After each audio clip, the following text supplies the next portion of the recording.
با انجام عملیات آفنگی نیروی زمینی ارتش جمهوری اسلامی ایران بزرگترین یگان هلیکوپتری خاورمیانه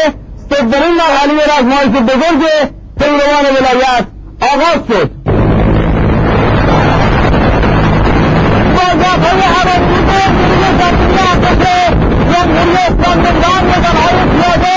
بیپاره و گروهی مستقل در منطقه مسیر آزمایش بزرگ پیروان ولایت تیم‌های آتش هوانیروز با شکاری‌های کبرای خود در ده‌ها کیفی پرواز تاکتیکی و رعایت فاکتورهای سرعت عمل و دقت به تأسیسات و ستون‌های در حال پیشروی دشمن فرضی در شیارها و معابر ورودی مناطق غرب و جنوب کشورمون حمله‌ور شدند و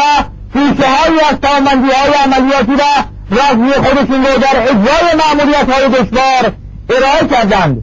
در این مرحله از آزمایش نظام‌های پدافند نیروی هوایی و آتشبارهای موشکی ضد هوایی این نیرو هم با اتخاذ تاکتیک‌های رزمی آنی و متغیر به تناسب نوع عملکرد دشمن فرضی با توانایی کامل تمام منطقه رو پوشش دادند و تأمین هوایی رو نیز با استفاده از هواپیماهای شکاری و رهگیر جهت انجام مأموریت‌های مورد نظر و ممانعت از اجرای مأموریت‌های هوایی نیروهای متخاصم فرضی برقرار کردند. جوانهای نیروی زمینی ارتش جمهوری اسلامی ایران با ایجاد پل‌های متحرک عملیات عبور تجهیزات زرهی را از طریق این پل‌ها و به حالت شناور اجرا کردند. طراحی و ساخت این پل‌ها کلاً به دست توانمند متخصصان و مهندسان ارتشی صورت گرفته. در این مرحله همچنین یگانهای رزمی و مهندسی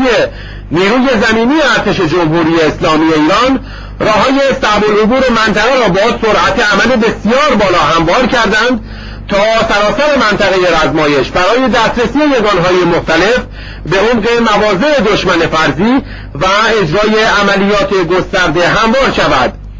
ایجاد خاکریزها و مأمن‌های مناسب و همچنین خنثی‌سازی سریع میادین مین و تلاهای نیروهای متخاصم فرضی توانمندی ارتش را در این مرحله از رزمایش به نمایش گذاشت. اجرای دقیق این تاکتیک ها موجب پیشروی نیروهای خودی و ارسال به موقع تجهیزات و ادوات نظامی به نقاط مورد نظر شد.